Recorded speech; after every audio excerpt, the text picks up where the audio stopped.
David Edward and Crissie and Leonard discuss Chris's inspirational book, Letters to My Father. Crissie, how are you? I'm good, Dave. How are you? I'm doing very good. I didn't ask you earlier. Where are you? What part of the country are you in? I am in Reynoldsburg, Ohio, the home of the crazy weather. Yeah, well, I know Ohio. I know you have humidity and snow is kind of your two things. Yeah, in one day we have snow, then we have hail, and then we can have sunshine and thunderstorms. And I always say Mother Nature is having menopause problems because she just doesn't know what season she wants to be in. Right. Well, I will tell you, Ohio, it is beautiful. It is beautiful in the summer stuff. It's very green and all that. So that's good. It has beautiful flowers and lots of things to go see. Just the humidity is a little tough. Yeah, no, I know. All right. So, Crissie, among your many talents, you have written several books. We're going to talk about one of the books that's called Letters to My Father. Is that right? So, yes, so what is this book about? And I know you've done a couple other ones. Let's just talk about that because they're very, you have a lot of different genres, we could say, you're writing in. So why don't you give us a quick heads up on that, and then we'll start talking about your writing process. All right. Thanks, David. Letters to My Father is a cute story. I have the tagline, what happens what happens when a letter you wrote in a time you want to forget shows up on your doorstep in the hands of strangers? I don't want to know that answer.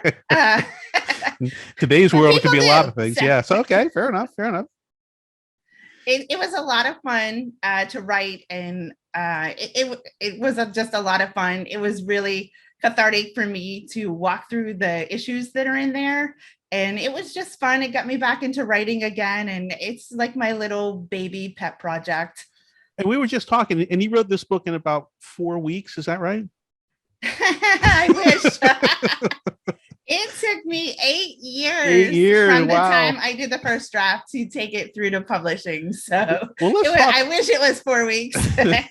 Well, let's talk about that because we want to talk about the process. And sometimes some people I talk to, they have a very rigid process and everything. I'm wondering if over that length of time, what did a day look like when you were writing it? Did you get up every morning and sit and write something, or what did those 8 years look like? So I'm an anomaly to the writing process. I don't have set times, set places. I just have a pen and a notebook that I carry with me everywhere I go. Okay. You just never know when the thought is going to strike you of what you want to write.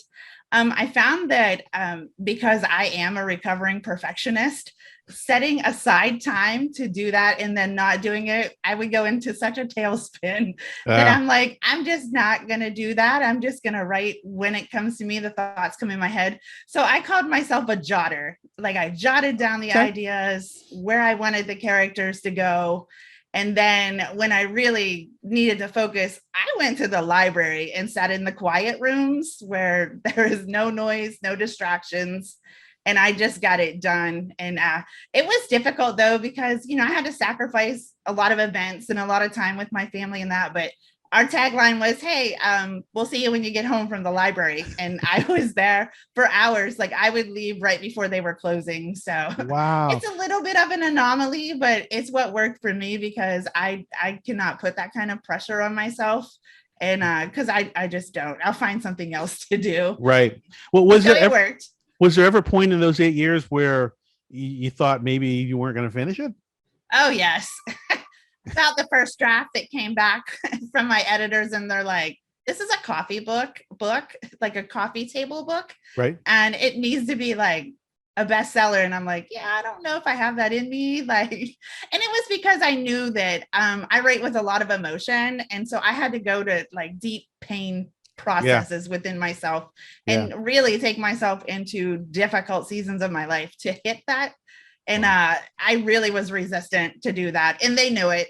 And so they just kept pushing and pushing and pushing. And finally, I'm like, I'm just going to do it. So you guys will leave me alone. And so then I did it. But through that 8 years, I wasn't sure I was going to be able to bring it through to the end. But I did. And I'm really thankful. Well, let's talk about, and you published through Westbow Press.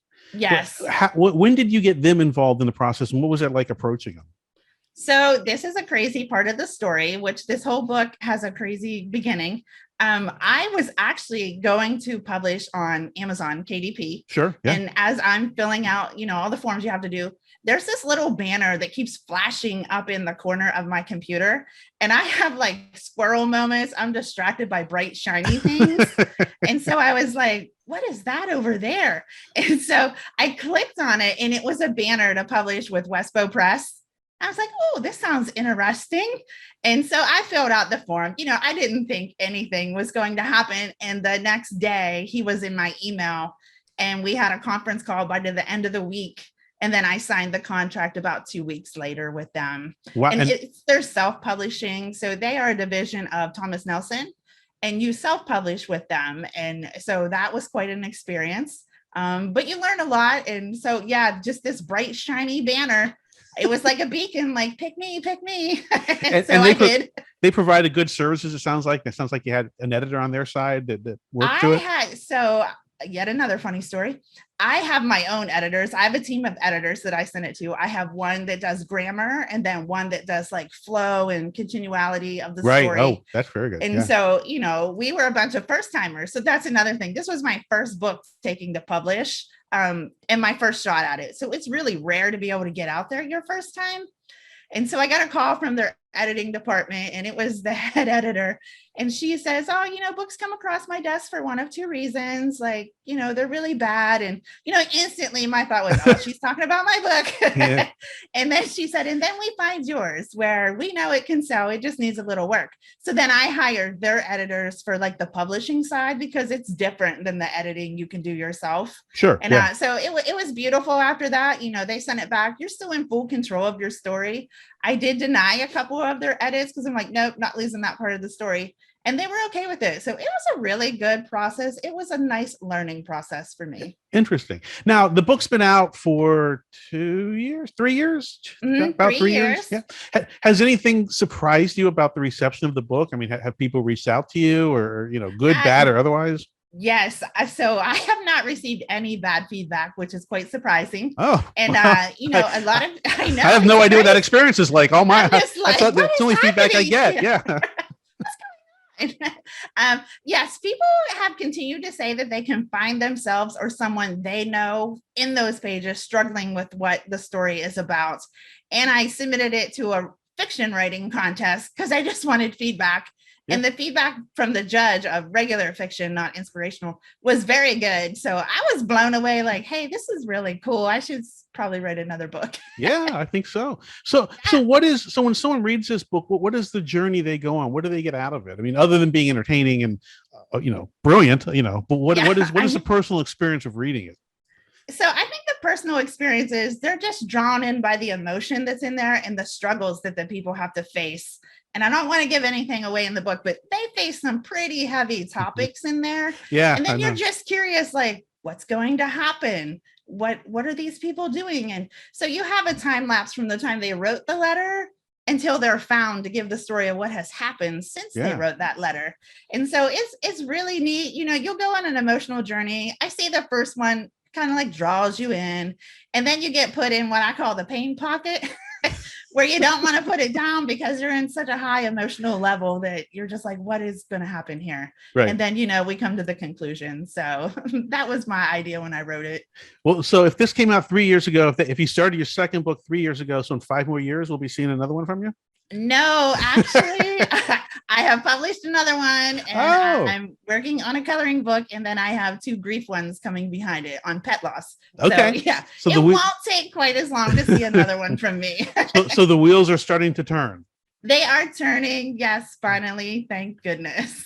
Well, and this is, and you touched on this. It's fiction, but it's also inspirational fiction. Yes. What advice might you have for someone who thinks they have, who enjoys these kind of books, or who wants to write one of these kind of books?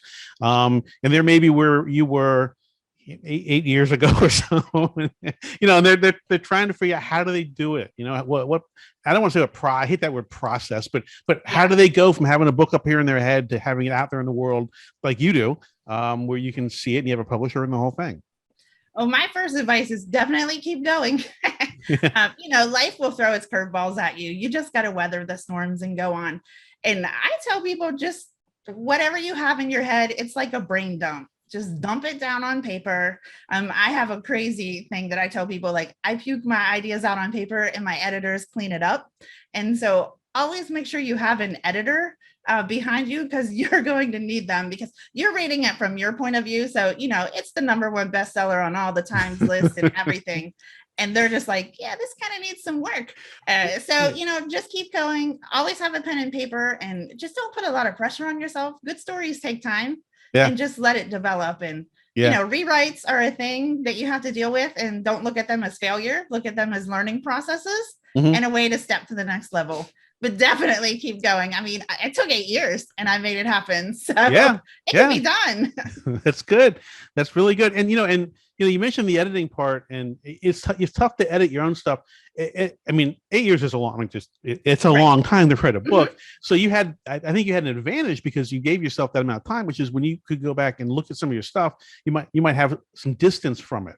I know, I write stuff quickly sometimes, and your brain I'm just playing off what you said, your brain plays tricks on you when you read your own writing. Because it's somehow in harmony with how you think, and it fills in all the gaps, and it just really resonates with you. But that doesn't have anything to do with how someone else is going to read it. So I think both getting an editor and getting other eyes on it, and also giving yourself some time between when you write it and when you kind of do your own self-editing or the second draft or whatever. I think that's key.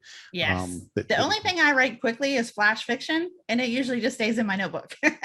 Fair enough. Okay. But yeah, just definitely give it time. Great stories take time. Just don't rush yourself. It'll happen when it's supposed to happen. I think that's right. All right, Crissie. Well, look, I wish you nothing but success. And when you get another one of these out, let me know, and we'll maybe catch up. All right. Thanks so much for having me on today. Thank you. Bye. Bye. Thank you for watching.